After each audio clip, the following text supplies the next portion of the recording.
कोटड़ी थाने जे अदालियाबाद वारो इलाइक़ो आहे जेको मलिक पंप जे साम्हूं हिकु ख़तरनाक हादसो पेश आयो जंहिंमें वीगो गाॾी में सवार शख़्स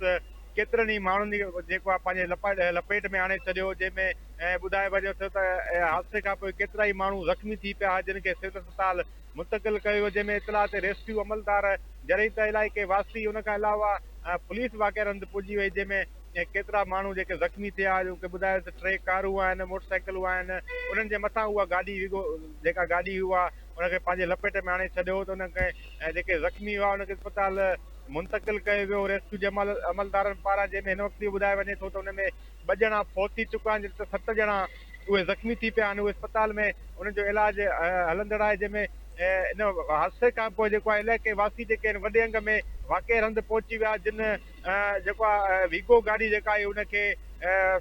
साड़े छॾियो हो, छाकाणि त मछरियल माण्हू एॾो वॾो हादसो थियो हुन खां पोइ ऐं उन गाॾी खे जेको आहे उन्हनि पथराव कयो, उनखे बाहि ॾेई साड़े छॾियो। जॾहिं त पोइ इलाइक़े वासियुनि जी कोशिशि हुई त हिन गाॾी में जेको सवार शख़्स हो उनखे बि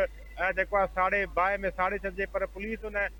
खे गिरफ़्तार करण जी कोशिशि कई, पर इहो ॿुधाए वञे थो त हू फरार थी चुको आहे। हिन वाक़े में इलाइक़े वासी वॾे अंग में पहुची विया, जिन इन्हनि ज़ख़्मियुनि खे बि अस्पताल मुंतक़िल कयो, पर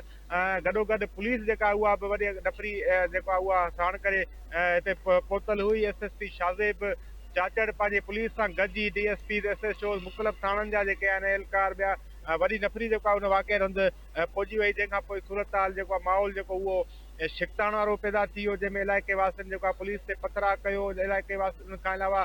जेको आहे जवाब में पुलिस जेको आहे हुन ते मथनि फायरिंग कई, शेलिंग कई, जंहिंमें जेको आहे 3 एहलकार ज़ख़्मी थी पिया। एसएचओ जेको आहे पिजारी थाणे जो आगा असद पठाण उहो ज़ख़्मी थी पियो आहे, जॾहिं त इलाइक़े वासियुनि खे छेड़छाड़ करण लाइ पुलिस शेलिंग कई, त हीउ माहौल जेको हो इंतिहाई छिकताण वारो पैदा थी पियो। हिन वक़्तु ॿुधाए वञे थो त पुलिस हुन ते ज़ाब्तो आणे चुकी आहे ऐं जेके ज़ख़्मी आहिनि उहे अस्पताल में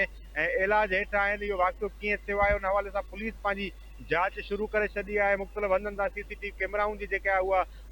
गॾु कई पई वञे, जंहिंमां ॾिसी सघिजे थी इहा गाॾी कंहिंजी आहे, कहिड़ी गाॾी आहे, छा हो इहो वाक़ियो कीअं पेश आयो आहे। इहो ॿुधाए वञे थो इलाइक़े वासी जेके एक्सीडेंट आहे शायदि आहिनि त हीअ गाॾी तेज़ रफ़्तारी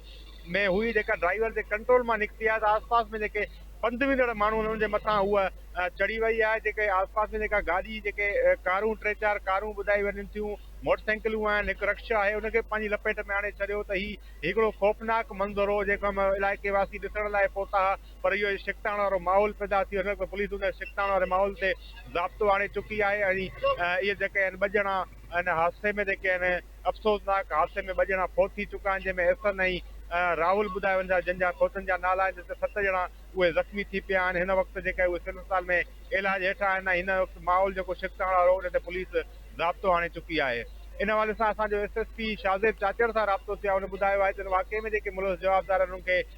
कानून जे कटोरे में त आंदो ई वेंदो, पर जेके इलाइक़े वासी जेके मछरियल माण्हू आहे जिन पुलिस ते पथराव कयो आहे ऐं पुलिस जे मथां जेका हुननि जेको पथराव कयो हुन सूरत हाल खे जेको आहे हुननि कंट्रोल करण जे लाइ पुलिस जे जेको आहे हुननि अटाला जेके मुक़ररु आहे, त उन्हनि पुलिस जो एसएसपी जो इहो चवणु आहे त उन्हनि ख़िलाफ़ जेको आहे कानूनी कार्रवाई कई वेंदी, छाकाणि त हुननि पुलिस ते पथराव कयो आहे। हुन में एसएचओ हिकिड़ो ज़ख़्मी थियो आहे, 3-4 एहलकार जेके ॿुधायो वञनि था उहे ज़ख़्मी थिया आहिनि। त हिन सूरत हाल सॼी त जेको आहे पुलिस जो जेका नज़र आहिनि उन्हनि माण्हुनि खे बि गिरफ़्तार कयो वेंदो जिन छिकताण वारो माहौल पैदा कयो हो। जी।